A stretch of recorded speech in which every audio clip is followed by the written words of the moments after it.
గాక ఆమేన్. జనవాక్యం ధ్యానం చేసుకున్న దాంట్లో ఎఫెసీలు 6:23-24 చదివాం. తండ్రి అయిన దేవుని నుండి ప్రభు అయిన యేసుక్రీస్తు నుండి సమాధానమును విశ్వాసంతో కూడిన ప్రేమయును సహోదరులకు కలుగును గాక. మన ప్రభు అయిన యేసుక్రీస్తును శాశ్వతమైన ప్రేమతో ప్రేమించే వారందరికీ కృప కలుగును గాక ఆమేన్. ఇక్కడ మనం చదువుకున్న వాక్య భాగంలో క్రీస్తును ప్రేమించే విషయం గురించి 2 మాటలు మనం ధ్యానం చేసుకుందాం. ప్రభువును ప్రేమించే విషయాలు, ప్రభువుని ఎలా ప్రేమించాలి, ప్రభువును ప్రేమించే విషయాల గురించి 2 మాటలు మనం ధ్యానం చేసుకున్నట్లయితే, దేవుని కృపా మహాదేశంలో దేవుని ప్రేమిస్తున్నాం. మనందరూ కూడా యేసువారిని ప్రేమించబట్టే శాశ్వతమైన కృపతో మరి ఇప్పటి వరకు కూడా ఆయన్ని ప్రేమించే వారికి అందరికీ శాశ్వతమైన ప్రేమ మన మీద కురిమించాడు. హల్లెలూయా. ప్రభువుని ఎరిగిన వారు ప్రభువుని ప్రేమిస్తున్నారు. ప్రభువుని ప్రేమించిన వారు, ప్రభువు మీద ప్రేమ ఉన్నవారు ప్రభువుని ప్రేమిస్తున్నామనేవారు మరి ప్రభువుతో పాటుగా అసలు ప్రభువుని ప్రేమించేవారు ఎవరిని ప్రేమించాలి, దేన్ని ప్రేమించాలి అనేవి 2 మాటలు మనం ధ్యానం చేసుకుందాం. ఇక్కడ దేవుని యొక్క కృప, దేవుని ఆదరణ, మరి దేవుని సమాధానము, అలాగనే శ్రేయస్సు, ప్రేమ, శాశ్వతమైన కృప, ప్రేమ మనందరికి కలగాలి అని అంటే దేవుణ్ణి మనం ప్రేమించాలి. ఆమేన్. దేవుణ్ణి ప్రేమించడం అంటే ఏమిటి? ఇక్కడే రాయబడి ఉంది, మన ప్రభు అయిన క్రీస్తును శాశ్వతమైన ప్రేమతో ప్రేమించే వారికి అందరికీ కృప కలుగును గాక. ఆమేన్. ప్రభువునంట శాశ్వతమైన ప్రేమతో ప్రేమించే వారికి ఏం కలుగుతుందంట? కృప. కృప అంటే ఏంటనుకుంటున్నారు? మీ ఇంటి పక్కన కృప అనే పేరు కలిగిన వాళ్ళు కాదు. ఖచ్చితంగా కృప అంటే దేవుని గొప్ప మహాకృప. కృప దేవుందండి అనుకోవద్దు. కృప చాలా బ్రహ్మాండమైనది, దాని మించింది లేదు.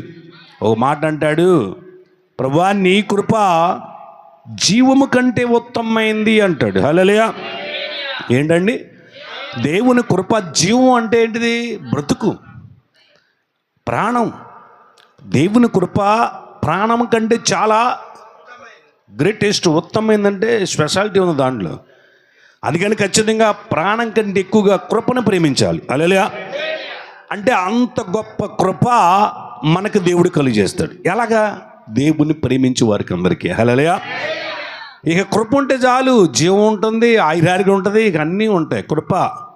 అందుకని బైబిల్లో చాలా చోట్ల కృప కలుగును గాక, కృప కలుగును గాక అని ఉంటుంది. హల్లెలూయా. అందుకని మనం ఎప్పటికప్పుడు కూడా ప్రార్థన ఏమని చేయాలంటే కృప కలుగును గాక అని అడుగుతూ ఉండాలి. ఏమిటి కృపలంటే? రకరకాలైన కృపలు ఉన్నాయి. ఆయన ఇష్టం, ఆయన ఏ కృప అయినా మనకి ఇవ్వచ్చు. ఇప్పుడు ఇక్కడ కృప ఏమిటనంటే జీవం కంటే ఉత్తమమైన దేవుని కృప దక్కింది. ఆ దక్కిన కృప ఏంటంటే చనిపోవలసిన కుమార్తెని యేసువారు బతికించాడు. చప్పలు కొట్టి హల్లెలూయా అందాం. దేవుని కృప ఏంటి అని అంటే దేవుని ప్రేమించేవారికి ఆయన కృప ఇచ్చేశాడు. హల్లెలూయా. దేవుని ప్రేమించడం అంటే ఏంటి? దేవుని రీతిగా గణపరచడం, ఆరాధించడం వలన దేవుని ప్రేమించిన వారు అవుతాం. అలా ప్రేమించిన వారికి అందరూ ఇక్కడ కృప ఇచ్చాడు. ఏంటి ఆ కృప అంటే జీవం కంటే ఉత్తమైన కృపనిచ్చి జీవాన్ని ప్రసాదించేశాడు ఇక్కడ. హల్లెలూయా. కాబట్టి దేవుణ్ణి ప్రేమించాలి. దేవుణ్ణి ప్రేమిస్తే ఖచ్చితంగా మనకి ఆయన కృప సమృద్ధికి ఇస్తాడు అలాంటి వారందరికీ. హల్లెలూయా. శాశ్వత కాలం ఇస్తాడు, ఒకరోజు కాదు. మన ప్రేమ కూడా ప్రభు మీద శాశ్వత కాలం ఉండాలి. హల్లెలూయా. చూడండి, మరి సామెలు గారు వారి ఫ్యామిలీ ఎప్పుడో వారి తల్లిగారు, తండ్రి గారి దగ్గర నుంచి కూడా, మరి వారి సహోదరి దగ్గర నుంచి కూడా ఎంతగానో శాశ్వతంగా ఈ రోజు వరకు కూడా మరి వాళ్ళకి పిల్లలు పుట్టేశారు. సామెలు గారికి వాళ్ళు పెళ్ళిటికి వచ్చారు. పెద్దమ్మాయి మరి వాంగ్ కూడా పెద్దమ్మాయి అయిపోయింది. ఇప్పటికీ కూడా శాశ్వతంగా దేవుని విడిచిపెట్టుకోకుండా దేవుని ప్రేమిస్తూనే ఉన్నారు. అందుకని దేవుడు వారికి చాలా కృపలు ఇచ్చేసాడు. హల్లెలూయా. ఏమి ఇచ్చాడండి మనకు అర్థం కాదు, మాకు అర్థమైంది, మీకు అర్థం కాకపోవచ్చు. రక్షణ కృప ఇచ్చాడు, పాప క్షమాపణ కృప ఇచ్చాడు, ఆయురారోగ్య కృప ఇచ్చాడు, బిడ్డలను చదివించుకున్న కృప ఇచ్చాడు, అండ్ పనులు చేసుకున్న కృప ఇచ్చాడు, అండ్ ఇంకా చక్కని గృహాల కృప ఇచ్చాడు. గృహాలు లేక ఎంతమంది బాధపడుతున్నాడు లోకంలో. అన్ని రోజున బాగున్నానంటే అదంతా దేవుని కృపే. ఇది ఎలా వచ్చిందంటే దేవుణ్ణి ప్రేమించడం వల్ల. దేవుణ్ణి ప్రేమించే విధంగా కూడా ఎలాగా శాశ్వతంగా ప్రేమించాలి. హల్లెలూయా. ఎలాంటి శాశ్వతం అంటే పౌలు గారు అంటాడు రోమీ రాసిన పత్రిక మరి 8:37 వచ్చిన అనుకుంటా, శ్రమైన, బాధైన, హింసైన, కరువైన, వస్త్రహీనతైన, ఉపద్రవమైన, దేవదూతలైన, అధికారం, లోతైన, ఎత్తైన, సూచించబడిన మరి ఏదైనా సరే క్రీస్తు పేరము నుండి ఎడబాబోడు లేడు. ఆమేన్, హల్లెలూయా. క్రీస్తు ప్రేమ నుండి ఎడబాబు వారు ఎవరు లేరు. అలాంటి ప్రేమ ప్రభు మీద ఉండాలి. ఆమేన్. మా వాళ్ళు ఒప్పుకోలేదండి, మా ఆయన ఒప్పుకోలేదండి, మా ఆవిడ ఒప్పుకోలేదండి, అబ్బే అటువంటి ప్రేమ కాదు దేవుడు కోరుకునేది. శాశ్వతమైన ప్రేమ. ఎవరు ఎన్ని రకాలుగా నిన్ను ఇబ్బంది పెట్టినా క్రీస్తు మీద ప్రేమ విడవకూడదు, శాశ్వతంగా నిలబడాలి. హల్లెలూయా. మేరత్నం గారు వారి ఫ్యామిలీని కూడా చాలా ఇబ్బందులుగా వాళ్ళ బంధువులు చుట్టాలు రకరకాలుగా మాట్లాడేవారు. నాకు చెప్తా ఉండేవారు, మా నాన్నగారు చెప్పారు ఆ రోజుల్లో, మాకు తెలుసు ఆ విషయం. అయినా సరే ఎక్కడైనా సరే ప్రభువుని ప్రేమించే విషయంలో అసలు అశాశ్వతత లేదు, శాశ్వతంగానే ప్రభువుని ప్రేమించారు. అందుకనే కృప కూడా ఏమిచ్చాడండి? శాశ్వతమైన కృప ఇచ్చాడు. చప్పలు కూడా హల్లెలూయా అందాం. ప్రియులారా, ఇక్కడ మనం గమనించేది శాశ్వతమైన కృప, ఆదరణ, ఆశీర్వాదాలు ఎలా వస్తుందంటే దేవుని ప్రేమించడం వల్ల. మరి దేవుణ్ణి ప్రేమించే ఐటమ్స్ ఏంటి? అవును కదా, దేవుని ప్రేమించే విషయాలు ఏమిటి అవి కూడా తెలుసుకోవాలి కదా. మరి దేవుని ప్రేమించడం అంటే ఏమిటి, దానికి వెళ్దాం ఇప్పుడు. కీర్తన గ్రంథం 31:23 వచ్చింది చూడండి. కీర్తన గ్రంథం, యెహోవా భక్తులారా మీరందరూ ఆయన్ని ప్రేమించండి, యెహోవా విశ్వాసులను కాపాడండి. హల్లెలూయా. ఇప్పుడు మీరందరూ ఆయన భక్తులేనా?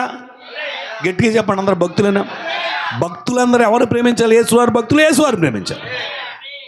మరి యేసువారి భక్తులు యేసువారిని ప్రేమించక ఇంకెవరిని ప్రేమిత్వం ఎందుకండి? లేదండి, మేము ఎవరిని ప్రేమించలేదు, యేసువారినే ప్రేమిస్తున్నాం. మంచిది, యేసువారిని ప్రేమించినప్పుడు ఆయన ఆజ్ఞల్ని కూడా, ఆయన విశ్వాసం కూడా అలాగే ఉండాలి. హల్లెలూయా.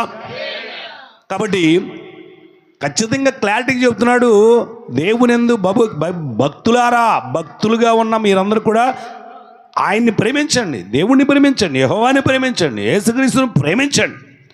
క్లియర్గా చెప్పేస్తున్నాడు గట్టిగా. అది 1 యోహాను 5:2 వచ్చింది చూద్దాం. 1 యోహాను 5:2 వచ్చింది. మనము దేవుని ప్రేమించుచు ఆయన ఆజ్ఞలు నెరవేర్చువారమైతిమా దేవుని పిల్లలను ప్రేమించుచున్నామని దానివల్లే ఎరుగుదు. హల్లెలూయా. ఫస్ట్ పాయింట్ ఏంటంటే, ఇందాకే నేను చెప్పింది కీర్తన గ్రంథంలో ఏమో ఖచ్చితంగా ప్రేమించండి దేవుడిని అంటున్నాడు. దేవుణ్ణి ప్రేమించేవారు చేయాల్సిన పని ఏమిటి? దేవుణ్ణి ప్రేమించేవారు ఎవరిని ప్రేమించాలి? ఎవరిని ప్రేమిస్తే, దేన్ని ప్రేమిస్తే దేవుణ్ణి ప్రేమించినట్లు అవుతుంది, దేవుణ్ణి ప్రేమించినట్లు అవుతుంది? ఏ విషయాలు అనంటే దేవుని పిల్లలను ప్రేమించాలి. హల్లెలూయా. దేవుని ప్రేమించడం అంటే ఏంటి? దేవుడి బిడ్డల్ని ప్రేమించాలి, సంఘాన్ని ప్రేమించాలి, విశ్వాసాలను ప్రేమించాలి. మరి ప్రేమించాలంటే మొన్న కూడా చెప్తున్నాడు, అయ్యగారు మీరే చెప్పారుగా, సంఘంలో అమ్మాయిని ప్రేమించాను అంటున్నాడు. అది కాదు ఇక్కడ చెప్పేది. ప్రేమ కలిగి ఉండాలి, అది చెత్త ప్రేమ. అది ఆ ప్రేమలన్నీ కూడా ఫెయిల్యూర్ ప్రేమ. మన సోదరి చెప్తుందండి, వాళ్ళమ్మ తన్నిందంట ఆ పిల్లని. ఏం చేసింది? వాళ్ళమ్మ తన్నింది, ఒక దెబ్బేసింది, ఎక్కడికి వెళ్ళేవే అని కొట్టింది, అంతే. ఆడక్కడే ఉన్నాడు ప్రేమించినాడు. ఆ సందులో ఉండి బడబడ చూసేసి, నువ్వు తంతునా కాబట్టి ఈ అమ్మాయి నేను పెళ్లి చేసుకుంటాను, అప్పటికప్పుడు కొట్లోకి వెళ్ళి పసుపు గట్టి ఇది పసుపు కొమ్ము తెచ్చేసి పసుతాడు చేసి కట్టేశాడంటే మళ్ళీ 3 వేసేసి అందరూ చూస్తాను. కానీ వాళ్ళ అమ్మ కూడా బిత్తరపోతుంది. ఏంట్రా అంటే, ప్రేమికులం మేము ప్రేమికులం. ఏం ప్రేమ అది? పిచ్చి ప్రేమ. వాళ్ళ అమ్మ తన్నితే ఏమైంది? తల్లే కదండి.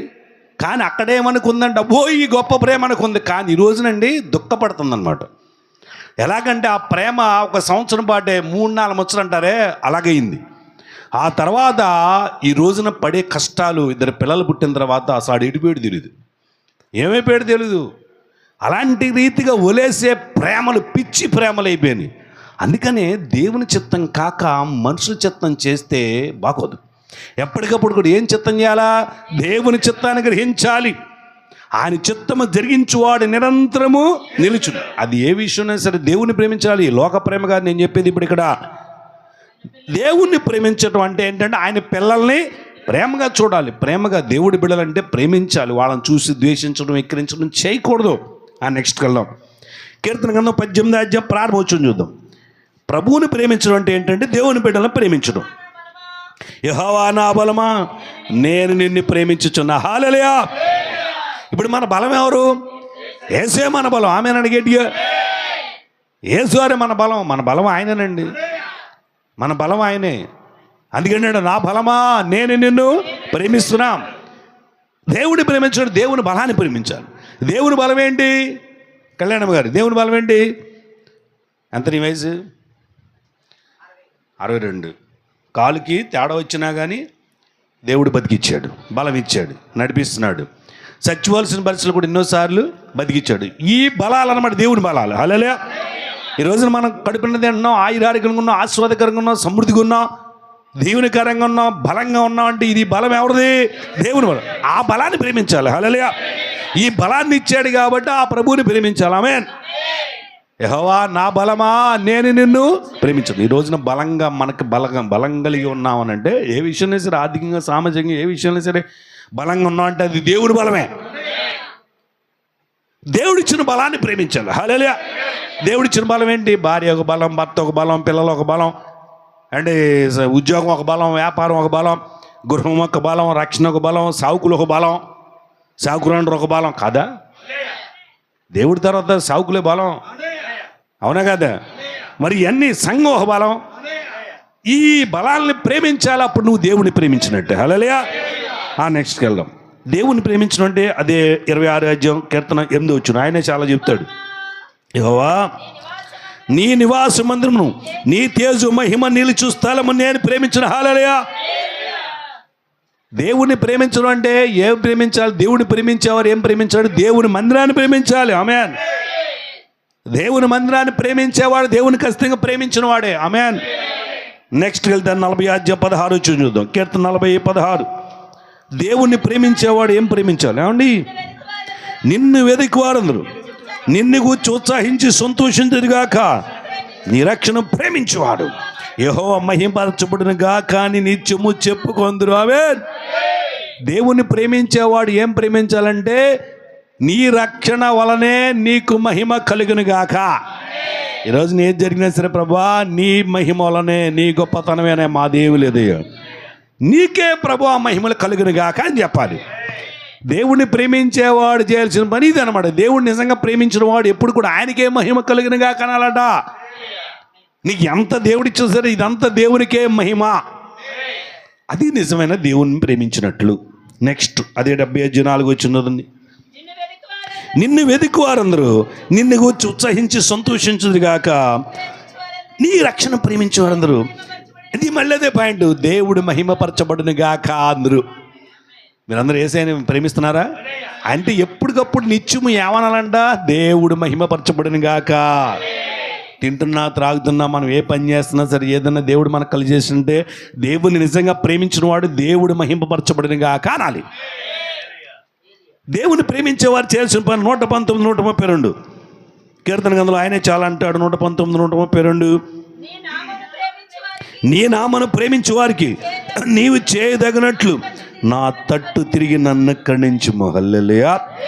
నీ నామమును ప్రేమించేవారు అంటే దేవుని పేరుని ప్రేమించాలి. ఆమేనండి గట్టిగా.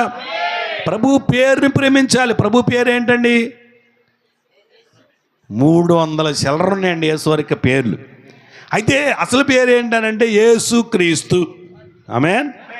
యేసువారి పేరు అసలు పేరు యేసుక్రీస్తు. ఆయన పేరుని ఏం చేయాలి? కొంతమంది పలకలేరు. ఆ పేరు పలకడానికి కూడా నోరు రాదు. ఒక ఆయన అన్నాడు, మీదే సంఘం అండి అన్నాడు. క్రీస్తు సైనస్. చాలా అద్భుతం అండి. చాలా సంఘాల పేర్లు ఉన్నాయి. ఫస్ట్ క్రీస్తు ఉండడు. యేసు అన్న పదమే కనపడదు. మనుషుల పేర్లు, కొండల పేర్లు, పట్టణాల పేర్లు పెట్టుకున్నారు సంఘాలకి. కనయ్య మీ సంఘం పేరు ఫస్ట్లోనే క్రీస్తు కనపడుతున్నాడు. హల్లెలూయా. క్రీస్తుని పలుకుతున్నాం మనం. మీకు తెలుసా మన సంఘం పేరు ఏంటి? తెలుసా మీ అందరికీ? చెప్పండి. క్రీస్తు సైన్య సహస్. అందుకని ఆ నామాన్ని ఏం చేయాలి? మనం ప్రేమించాలి. కొంతమందికి యేసు వారి పేరు యేసు క్రీస్తు అందరికీ ప్రభు అని ఆటోల మీద కానీ బండి మీద కానీ రాయడానికి ఆ ప్రేమ వద్దులే అనుకుంటారు. మన గృహాల మీద కూడా యేసుక్రీస్తు వారు అందరికీ ప్రభు. అందుకన్నాడు దేవుని ప్రేమించేవాడు ఏం చేయాలి? ఆయన పేరుని కూడా ప్రేమించాలి. హల్లెలూయా. ఆయన పేరుని కూడా ప్రేమిస్తాడు. 3 యోహాను 1:1 త్వరగా 3 యోహాను 1:1 అండి. పెద్దనైన నేను సత్యమును బట్టి ప్రేమించు ప్రియుడైన గాయనకు శుభములు చెప్పిరా అనేది. హల్లెలూయా. సత్యం మనకు ఎవరండి? యేసు వారి బట్టే కదా మనం ఒకరొకరు ప్రేమించుకుంటుంది అండి. మళ్ళీ ప్రేమించుకోవటం అంటే అది అనుకోమాకండి.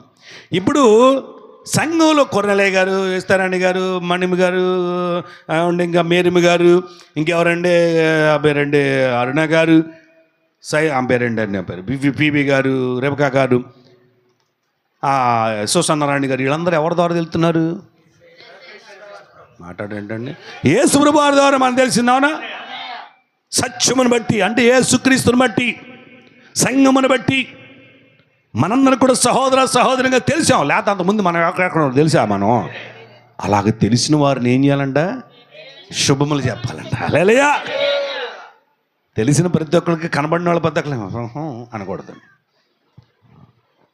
మా కమల మా పరిమళ పెళ్లి కాకముందు, అంటే అమ్మాయి చిన్న పెళ్ళి పెద్ద పెళ్ళి కాకముందు, వాళ్ళిద్దరు పెళ్లి కాకముందు చదువుకునే పిల్లలప్పుడు వాళ్ళు ప్రేయర్ జరిగేటప్పుడు పాటలు అయిన తర్వాత ఆడపిల్ల కదండి, ఇప్పుడు కూడా పెద్దోళ్ళు చూడండి ఎంత ఏ టైంకి. నేను చూడండి నేను ఇంటికి వచ్చాను, ఎందుకంటే ఒక విచిత్ర సంఘటన జరిగింది లేండి ఇంటి దగ్గర, అందుకని మాకు లేట్ అయింది. బబ్బులు గారిని అది వెళ్ళి కారు తుడు అయ్యారన్న ఎన్నో కారుని ఇది ఏం చేసి కారు తాళం లోపల పెట్టేసి డోర్లేసి వచ్చేసాడు. విచిత్రమైన మనిషి, మరి ఎక్కడ పెట్టాడు మైండ్ అంతా. అందుకని ఏమంటున్నాడు, మన బ్రెయిన్ జ్ఞానం ఎక్కువ పెట్టుకోవాలి. మరి బీటెక్కులు ఆ టెక్కులు ఈ టెక్కులు చదివారు. ఎన్నోసార్లు చెప్పే తాళం ఎప్పుడైనా జోలు పెట్టుకొని తొడవాలి, లోపల పెడితే లాక్ అయిపోద్ది. ఏంట్రా మీ పని లేకపోతే నాకేంట్రా అనేసి లాక్ అయిపోద్ది. అది నన్ను పట్టించుకోకపోతే ఏం చేయను లాక్ పడిపోద్ది అంతే. అవన్నీ అంతే. మరి ఇది వేసుకురావచ్చు కంటే దీనికి ఏం చేసాం మేము? వైపులు సరిగ్గా పని చేయట్లేదు, వైపు కూడా తీసి పెట్టాం పక్కన మధ్యాహ్నం ఖాళీగా ఉండి. ఇప్పుడు దాన్ని ఏం చేయాలి అర్థం కాల. అదేం పీకి పెట్టాం. ఇది అసలు ఈ కుటుంబం వెళ్ళాలా వద్దా ఇదొక డౌట్ వచ్చింది. అందుకే నేను సామెల గారు ఒక్క మాట అన్న చెప్తే బాగుండేది, అట్లాంటివి జరగండి మాకు అభ్యంతరాలు రాకుండా ఉంటాయి. హల్లెలూయా. సందకాడ అడిగే సామెల గారు నాకు చెప్పాడా కోటం అనే ఉన్నా చెప్పాడా? మరి నాకు గుర్తులేదు, ఆయన గుర్తుందో మరి ఇప్పుడు తెలియదు. ఇట్లాంటి అభ్యంతరాలు రాకుండా ఉండాలంటే కాస్త క్లారిటీ ఉండాలి. హల్లెలూయా. ఎందుకంటే రాత్రి కూడా మేము తెల్లారి ప్రార్థన అంటే ఈరోజు రాత్రి ప్రార్థన చేసుకుంటాం, రేపు పొద్దున కోటం ఈ రాత్రి ప్రార్థన చేసుకుంటాం. అమ్మగారు నేను ప్రభా రేపు పొద్దున అరుణ గారు కోటం వేసి చెప్పలేదే సరిగ్గా, మరి మన ఎప్పుడో నెల క్రితం చెప్పిందే మరి ఉందో లేదో కూడా తెలియట్లేదు ప్రభా, మరి వెళ్ళాలో వద్దో తెలియట్లేదు ప్రభా అని మేము ప్రార్థన చేస్తాం. అంతే కదా. తెలితే ఎలా ఎట్టుంటుంది, వెళ్ళిపోతే ఎట్టుంటుందో, వెళ్ళపోతే ఎట్టుంటుందో ఏంటో అర్థం కావట్లేదు ప్రభా. అదే కనుక సందకాడ ఫోన్ వచ్చింది, ప్రభా రేపు పొద్దున్న కోటం వెళ్ళాలి ప్రభా, ఖచ్చితంగా వెళ్ళాలి ప్రభా, గ్రాండ్గా జరగాలి ప్రభా, ఎటువంటి అభ్యంతరం లేకుండా ప్రభా అని ప్రార్థన చేస్తూ ఉంటాం. అందుకే మేము అడిగేది. హల్లెలూయా. ఇక చూడండి ఏం చేయాలో అర్థం కాల. అప్పటికప్పుడు ఆ వైఫర్లని పీకేసి నేను పడపడపడి బీతే అది ఒక అరగంట లేట్ అయిపోయింది. లోపల పెట్టినోడు తాళం మెలకుండా పెట్టి వచ్చాడు, పోని మొత్తం ఆన్ చేసి టీవీతో సహా ఆన్ చేసేసి మెలకుండా డోర్లు వేసేసాడు. ఇందాక వాచ్మెన్ ఫోను అండి ఏంటండి అన్నీ ఆన్ చేసి వచ్చారు వెళ్ళిపోయారు అంటున్నాడు. ఏం చేయము, తాళం ఇంకోటి లేదు. ఇప్పుడు ఆ చర్చి దగ్గరికి వెళ్ళి ఆ తాళం ఎతకాలి, ఎక్కడుందో తెలియదు. ఇంకో తాళం ఎతికితే వచ్చినట్లు లేకపోతే దాని ఖర్చు అంత అయితే దాన్ని భరిస్తాడు. ఏం చేయాలి, దానికి ఏం చేయలేక మొత్తం లాక్ లేకపోతే ఇక అంతే కదా, ఇక బ్యాటరీ డౌన్ అయిపోద్ది. ఇక అది అంతే, ఇక లాక్ లేకపోతే అంతే, లేదంటే అద్దాలు బాలుగొట్టి తీయాలి. అందుకని ఏ పని చేసినా జాగ్రత్త పని చేయాలి. హల్లెలూయా. రైట్, దేవుని స్తోత్రం. శుభాలు. ఆమేన్. మనం ఒకళ్ళొకళ్ళు కనబడగానే దేవుని బిడ్డలకు మనం ఒకళ్ళొకళ్ళు ఏం చేయాలండి? శుభములు కలిగినగా కానాలి. హల్లెలూయా. ఆమె అలా బయలుదేరండి. ఇందాక ఏది చెప్పబోయి మళ్ళీ ఇటు వచ్చేసా. వాళ్ళిద్దరూ బయలుదేరి కొంచెం లేటుగా వచ్చి పిల్లలు కదండి అసలు లేటుగా వస్తారు. వాళ్ళు లైట్గా వస్తారంటే అక్కడ ఒక టిక్కులు బయలుదేరేది టైక్కులు అనుకుంటా. దేవుని పిల్లలను చూడగానే ఏమనాలండి? టిక్కులు బయలుదేరి టెక్కుల్లాగా నేను బయలుదేరి. ఆ పక్కన ఆమె ఇనేసేసి ఆమె ఊరుకుంటుందా? పోనీ ఇవి అనుకున్నామేమో, లోపల అనుకుంటే బాగుండేది కదా. నోరు బయట పడేసేసింది అంతే, లోపల ఉన్నది బయటికి కక్కేసింది అంతే. లోపల ఉన్నది ఆగదు కదా, దేవుడు కక్కెత్తాడు. మందిరం కదా అసలే. ఎప్పటి నుంచో అనుకుంటుంది ఇలా టెక్కుపాడు కానీ ఇలా టిక్కోళ్ళు అనుకుంటుంది అనుకుంటే ఎప్పటి నుంచో అది ఇక్కడ బయట ఇచ్చాడు. దేవుడు పక్కన వినేసేసింది. ఆమె ఏం చేసింది, 10 మంది చెప్పేసింది. ఆ 10 మందిలో ఒకళ్ళు నాకు చెవులో పడేశారు, మా దగ్గరికి వచ్చేసేసింది. అయ్యి బాబు, మా పిల్లలు చెప్పారు, మా టిక్ టెక్ ఉండి మాకు టెక్ మీరు జాగ్రత్తగా ఉండండి. వాళ్ళు ఏమంటామండి, ఏమంటాం వాళ్ళు, మనం ఏమంటాం, మిమ్మల్ని ఏమంటాం మేము మా పిల్లలే, అమ్మాయి జాగ్రత్త, టిక్ నడమాక జాగ్రత్త.